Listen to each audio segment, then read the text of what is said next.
This is my review of the Sid Barrett album, The Madcap Laughs. It was released in 1970. Most of it was produced by Dave Gilmour and Roger Waters, but some of the songs were produced by Malcolm Jones. This album, I don't remember getting it exactly. I kind of know around when I got it. It would have been sometime in high school, don't remember what year. I remember I didn't have the internet at the time, so I had to go to an FYE and have them order it for me because they didn't have it and I couldn't find it anywhere. But this was actually my second Sid album. I got Barrett first for some reason. I think it was because I got that the same way, and I think it was cheaper than this album, and that's why I got that one first. Or maybe, I don't know, I had read reviews of the albums, and I heard that Barrett was the more normal kind of sounding album, so I might have wanted to start there. But this, for a long time, was my favorite Sid album. Now, I'm not quite so sure, but I still really love this album. So I think this album can be kind of a hard album to get into. It's definitely a very strange album. You know, Sid had his problems that led him to being out of Pink Floyd, and then he came back to do this, and it's definitely like, you know, I don't know exactly what was going on with Sid or what you know, was happening with him, and there's, you know, lots of people and have said things on it, so I'm not really going to get into that, but it's definitely, he definitely seems very like different here as far as like what he was doing, and you can tell on some of the songs and from what I've read and stuff, the people that were trying to play along with him and back him on this album had a little bit of trouble doing that. And I think maybe the second song on here is kind of the one that I hear that the most in. But he was apparently pretty difficult to work with on this album, and I think the album as a whole kind of has a really kind of raw sound to it, very kind of not polished. But I like that and think it works really well with this. I do think that some of the backing, like instrumentation at times, is a little bit, I don't know, like it sounds like it doesn't quite fit the song. I think in at least one case, and I'm just gonna pretty much give away all I'm gonna say about that song if I keep going. But yeah, I think that this album, the production of it and probably the things like that, probably will give some people problems with this album. The first song, Terrapin's a good opener. It's a kind of this like more acoustic-y song for the most part. It's like 5 minutes, which is long for this album, and it's the longest song on the album. And it really kind of sounds almost like, it starts out lyrically sounding like a love song, and then it gets weird and he starts talking about being the fishes. But it's a song that took me a while to get into, but I eventually got to like it a lot and think it's a really good opener. The second song, No Good Trying, is the one I was talking about where it seems like the backing's kind of off, and I think otherwise it would be kind of a pretty normal song. I mean, lyrically it's a little bit weird like everything else on here, but it's mainly like the kind of strange instrumental backing that makes it sound a little bit weird. And I read that the people weren't like so much playing with Sid as kind of following him and kind of waiting to see where he was going, and it does kind of sound like that. Like it sounds like the drummer's kind of waiting almost, because like they just sound like they're behind a little bit.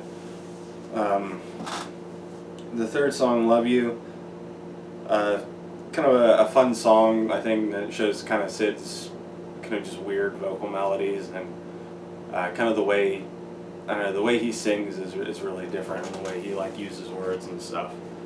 The fourth song, No Man's Land, kind of starts out as like a more normal song, and then after the guitar solo part, it gets really weird because like, I don't know, Sid's vocals get really like mumbly and like almost inaudible, and then it just kind of like ends. So it's a cool song, but the first half of it's better than the second half, because in the second half his vocals just get like really, like I don't even know what he's saying. You can't even really hear it.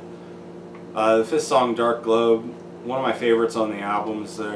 It's lyrics that I think, I'm not sure if Sid was writing about himself, but it kind of definitely seems like it. And his vocal on the song is just really great. Like it's really raw, so I think some people might not be that into it, but I don't know, just he's like so emotional on it, and just really great performance. I think one of his best. The sixth song, Here I Go, is kind of a funny song, like coming after that. And it sounds like he wrote it really fast. I think I read that he wrote it in like 5 minutes, and it kind of sounds like that, but not in a bad way. Like it just, cause Sid just had that like weird talent. It seems like where he could just kind of toss off a really catchy song in like no time. And I don't know. I've always really liked this song, but it does sound like it was just something that he wrote really fast. But it's just kind of funny, and I like the way it comes after like a song that was kind of pretty sad, really, the song before, and then you get this kind of like funnier song here. Next is Octopus, which is my favorite song on the album, I think. It's just like a super catchy song. I have no idea what he's talking about, but the words all like, I don't know, they just all fit together really well. Just really catchy song. Another, I think, great like vocal performance from him. The eighth song, Golden Hair, is a James Joyce poem that he kind of set to music, and I like the music. It's a pretty cool song. The ninth song, Long Gone, is kind of, I think, the one where I like the backing music the best to it. It's got like this organ part that I like. The 10th song, She Took a Long Cool Look, is really, really short. Like it's so short that you almost like don't even notice it, but it's nice. The 11th song, Feel, is a pretty cool one. The vocal part on the song, for some reason, I always just like think it goes off in kind of weird directions, really. 12th song, If It's In You. This one's kind of weird because it has like some studio stuff. Like it starts out with like Sid saying something, and then there's like some stuff, and then he like tries to sing, and he kind of gets like really off, and he's like, "Oh, I'll start again." So you get this little bit of like studio stuff that's kind of really interesting, and then it goes into the song. And I've always really liked this song. Another one of my favorites on the album. Like it's a really weird song. And I can see people like not liking his vocal on here, but I love it. I think it's great, and I think the whole song as a whole is just great. It's really weird though. And then the 13th and final track, Late Night, I think is a solid closer. It's got some cool slide guitar. Sid Barrett, the Madcap Laughs. Really strange album in a lot of ways, I think, but I honestly find it like super catchy. I think that his performances on it, while they're really kind of like raw and a little bit weird, are very emotional and just like, I don't know, it's just such a great album, I think, in so many ways, but also a very strange album. So it's one that I definitely think everybody should try to listen to. I don't think everybody's gonna like it. Definitely not as much as I like it, but definitely one of my favorite albums. So definitely worth checking out at least once.